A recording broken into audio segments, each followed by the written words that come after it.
कैसी संख्या बनानी है हमें? सम संख्या हमें बनानी है 3 अंकीय सम संख्या। तो भाई 3 अंकीय सम संख्या जो बनेंगी उसके लिए कितने अंक होंगे? 3। और अगर वो सम संख्या है तो उसके इकाई के स्थान पे क्या आएगा? 0 है ही इसमें।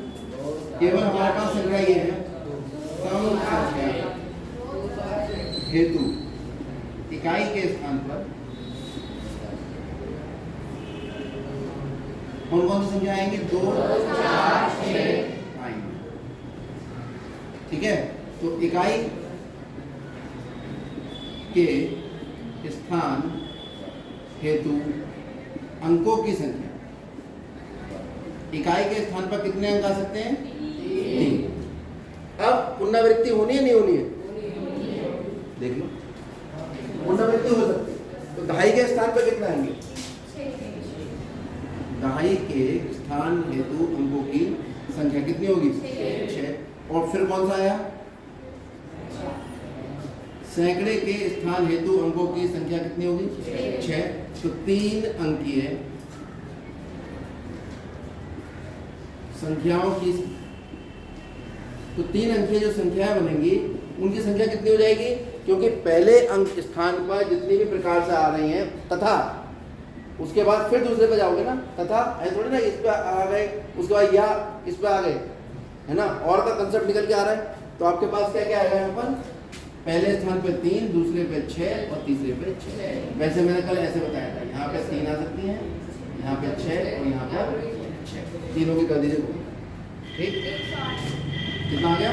100। कितना सही? और मान लो कहता पुनरावृत्ति नहीं होगी तो फिर क्या होता है? यहाँ 3, यहाँ 5 और यहाँ 4। अब तीसरा सवाल कह रहे अंग्रेजी वर्णमाला के प्रथम 10 अक्षर। अंग्रेजी वर्णमाला के प्रथम 10 अक्षर कौन से होते हैं? अब रुक जाओ, सुन लेता हूँ, देखते कितने बच्चों को याद है। हाँ आप पढ़ जाओ ना बराबर। हाँ आप बड़ा ABCD सुना फटाफट, बोलो जोर से। A, B, हाँ हाँ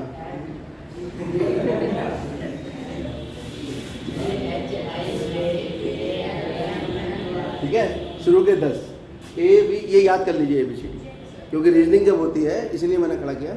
हम लोग भूल जाते हैं कि बच्चों वाली चीज़ें हैं, लेकिन रीजनिंग में A से लेकर Z तक ऐसे भी याद होनी चाहिए और ऐसे भी याद होनी चाहिए। मतलब A से Z तक भी और Z से एक तक भी, क्योंकि आपने बचपन में A से Z तक याद करी है, अब उल्टी याद करो। ठीक है, चलिए कितने हो गए? 1, 2, 3, 4, 5, 6, 7, 8, 9, 10। 10 अक्षर हैं, 4 अक्षर के कोड बनाने हैं। ठीक, अब लैंग्वेज लिखूंगा कि प्रथम स्थान हेतु, द्वितीय स्थान हेतु, आप सब समझदार हो। 4 अक्षर के कोड बनाने हैं। यदि किसी भी अक्षर की पुनरावृत्ति, अब इन 10 अक्षरों से कितने अक्षर बन सकते हैं जिसमें किसी भी अंक की पुनरावृत्ति ना हो? बताओ यहाँ पे कितने स्थान, कितने अंक आ सकते हैं? 10। जब यहाँ 10 आएंगे तो यहाँ पे कितने बचे? 9। यहाँ कितने बचे? 8। यहाँ कितने बचे? 7। तो कुल शब्दों की संख्या, इन दोनों में अंतर होता है। अक्षर शब्द, अक्षर को कहते हैं अल्फाबेट्स और इन्हें कहते हैं वर्ड्स। अक्षरों से, अल्फाबेट से वर्ड्स बनते हैं। ठीक है, तो यहाँ जनरली बच्चे कुल अक्षरों की संख्या लिख देते हैं, आधा नंबर या 1 नंबर कट जाएगा इसमें। कुल शब्दों की संख्या, वो भी कौन से शब्द? 3 अक्षर वाले।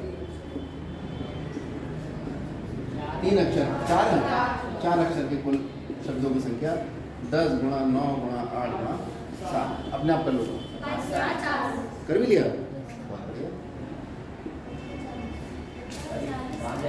5 या 40। आगे बढ़ते हैं। चौथा, पुराने ज़माने में क्या अभी भी टेलीफोन नंबर जो होता है, जो PNT वाला है, उसका नंबर अभी भी शायद 5 अंक का है, 6 अंक का, अब शायद 6 अंक का हो गया। पहले 5 अंक का हुआ करता था। तो ये उसी ज़माने का सवाल है। ये कह रहे हैं 0 से 9 तक। 0 में हुआ 1, 2, 3, 4, 5, 6, 7, 8। कितने अंक है ये? 10। ये दुनिया के सारी संख्याएं इन्हीं 10 अंकों से मिलकर बनी है। ये मैथमेटिक्स के अल्फाबेट से ABCD है मैथमेटिक्स की, 0 से लेकर 9 तक। 0 से 9 तक का अंकों का प्रयोग करके 5 अंक के टेलीफोन नंबर बनना है। 1 2 3 4 5, यानी टेलीफोन नंबर है, अब तो 10 डिजिट होती है, ठीक है। कितना हो गए? 5। और प्रत्येक नंबर 67 से शुरू होगा, ठीक है। जैसे अपने यहाँ कोई भी नंबर है वो कहाँ से शुरू होता है? 24 से शुरू होता है शायद, ना वो तो मोबाइल नंबर है। PNT जो BSNL का होता है, वो हेलो करते हैं जो उठा के बड़ा सा फ़ोन होता है, उसे PNT बोलते हैं। उसके नंबर का 24 से शुरू होते हैं। ना 94 से तो मोबाइल नंबर होता है, वो 0581 कोड है उसका, STD कोड, और उसके बाद फिर वो 2 से शुरू होता है। अपने कॉलेज का भी था पुराना, ठीक है। 0581 STD कोड है। इसमें ऐसा समझ लो, ये 67 जो है वो एक कोड हो गया। ये पूरे बरेली के जितने नंबर है सबके लिए फिक्स होता था, आगे के 5 बदलते थे, ठीक है। तो 67 से नंबर शुरू हो रहा है, और कोई भी नंबर अंक एक बार से ज़्यादा नहीं आएगा, ठीक है। तो कुल कितने टेलीफोन नंबर इससे बन सकते हैं, ठीक है। तो कुल टेलीफोन नंबरों की, अब ज़्यादा भाषा लिखने से अच्छा एक शब्द है अभीष्ट, कुल अभीष्ट। अभीष्ट का मतलब जो ज्ञात करना है, अभीष्ट टेलीफोन नंबरों की संख्या, ठीक। कितने हैं ये? 10 में 2 तो याद है, ये तो आने नहीं। यहाँ पर कितना आएंगे फिर? 8। यहाँ कितना आएंगे? और यहाँ कितना आएंगे? करो गुणा, बताओ ना। 336 टेलीफोन नंबर बन सकते हैं, ठीक है। आगे बढ़ते हैं। ये सॉफ्टवेयर जो बनते हैं कोड तोड़ने के, अरे देखा है जो वाईफाई का पासवर्ड तोड़ने के सॉफ्टवेयर आते हैं, या कोई पता लगा किसी का खाता हैक कर लेते हैं, उसमें यही तो प्रोग्रामिंग चलती है। वो पहले स्थान पर A से लेके Z तक, 0 से लेके और 9 तक यही तो डिजिट आ सकती हैं, और सारे स्पेशल कैरेक्टर जितने कीबोर्ड में होते हैं वो सब चेक कर लेता है। 24 सेट हो गया, फिर दूसरे स्थान पे चेक करेगा, फिर तीसरे पे चेक करेगा, ऐसे करके सॉफ्टवेयर तोड़ने के कोड बनते हैं, ठीक है। चलिए आगे बढ़ते हैं, बहुत इंपॉर्टेंट चैप्टर है ये। 5वां सवाल, एक सिक्का 3 बार उछाला गया। अगर एक सिक्का 3 बार उछालोगे तो क्या होगा? इसमें कोई भी सिक्का जो है वो शोले पिक्चर वाला सिक्का नहीं है कि उछाला और खड़ा हो गया, ठीक है। उसमें या तो हेड आएगा या टेल। एक सिक्का 3 बार उछाल दें,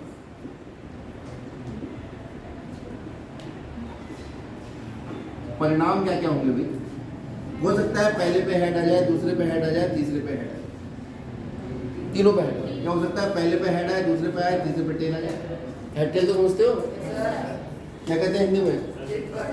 सनमुहूर्त है, सन सिक्का। ये क्या हुआ? HTH और TH। या तो पहले स्थान पर आखिर इस पर टी आया, इस पर टी आया, इस पर टी आया। और क्या हो सकता है? दोनों पे टी आ जाए, या हो सकता है THT हो जाए, या TT। और कौन सा ऑप्शन बचा? या 3। एक बार एक टी को पोजीशन चेंज कर दी, तीनों एच लेके, 2 टी पोजीशन चेंज कर दी, एक बार 3 टी ले लिए। अब बैठ के पोजीशन चेंज करते रहो, फर्क कोई नहीं पड़ेगा, टी रहेगा। कितने केस हुए? एक सिक्का 3 बार उछालने पर परिणाम अंकित कर लिए जाते हैं। परिणामों की संभव संख्या क्या है? 8। ये क्या बात है? ये तो हमने निकाल के दिखाया, ये तो हमने निकाल के दिखाया। अगर एक सिक्का 3 बार उछालोगे, कितनी बार उछाला? 3 बार। तो पहले बार कितने परिणाम आएंगे? 2। दूसरी बार कितने परिणाम आएंगे? 2। तीसरी बार कितने परिणाम आएंगे? 2। ठीक है। और एक सिक्का 3 बार उछाला लगातार, पहली बार और तथा, दूसरी बार तथा तीसरी बार। तो 3 बार उछालने पर कुल परिणामों की संख्या, कुल परिणाम आएंगे आपके 2 गुणा 2 गुणा कितना होगा? वो तो हमने 6, 7, 8 में नहीं, सॉरी 9, 10 के हिसाब से कर दिया, लिख के दिखा दिया। ठीक। आखिरी सवाल,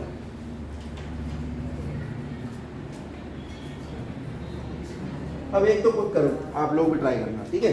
ये झंडे वाला सवाल जो है उदाहरण नंबर 5 में भी दिया है, तो आप पढ़ के खुद करने की कोशिश करना है इसको, उदाहरण 5 करना, फिर इसको करने की कोशिश करना। क्रमचय के बारे में मैं कल बात कर चुका था। फैक्टोरियल के बारे में मैंने आपको बता दिया था। क्या बताया था कि अगर कहीं n फैक्टोरियल लिखा है इसका मतलब है n, n-1, n-2 और चलते चले जाओ 3, 2, 1 तक। और या फिर आप ऐसा कर सकते हो n, n-1, n-2 फैक्टोरियल पर रुक जाओ, चाहे n-1 पर रुक जाओ। ठीक, जितनी बातें मैंने कल बताई थी उन सबका प्रयोग होने वाला है। देखिए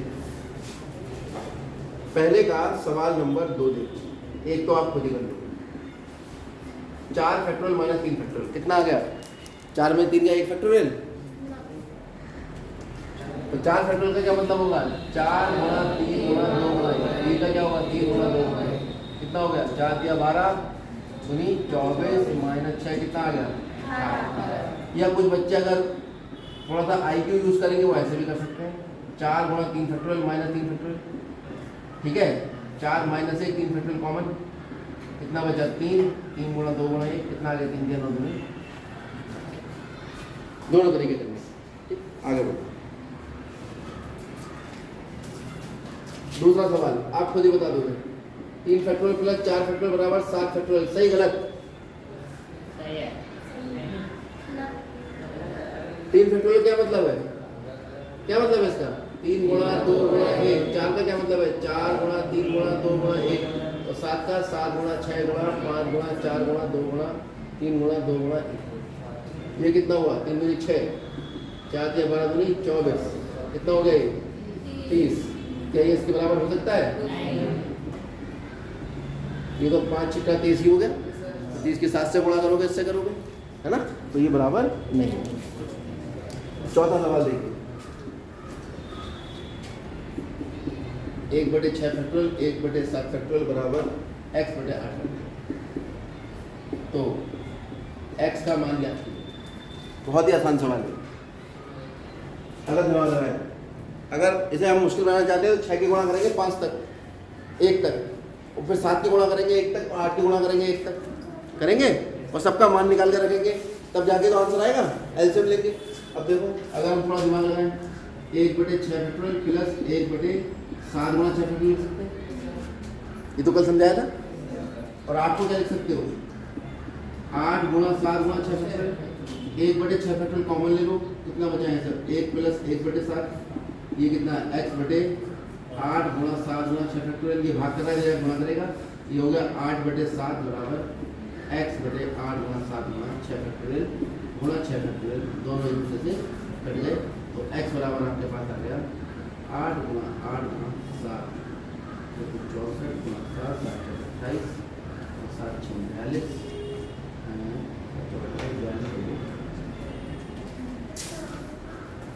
क्या हुआ? गलत है क्या? गलत कैसे होगा? 64 है। हाँ ये 7 तो रह गया, ये 7 है ना, तो ये 6 इधर गुणा करेगा और ये हाँ 7 से नीचे वाला 7 कटेगा। ये कैसे हो गया? जल्दबाजी हो गई। कितना बचा हमारे पास? x/7 बराबर x/8 गुणा 7 7, तो x का मान कितना आ जाएगा? 8/7 गुणा 8 गुणा 7 7 से 7 बचेगा टोटल।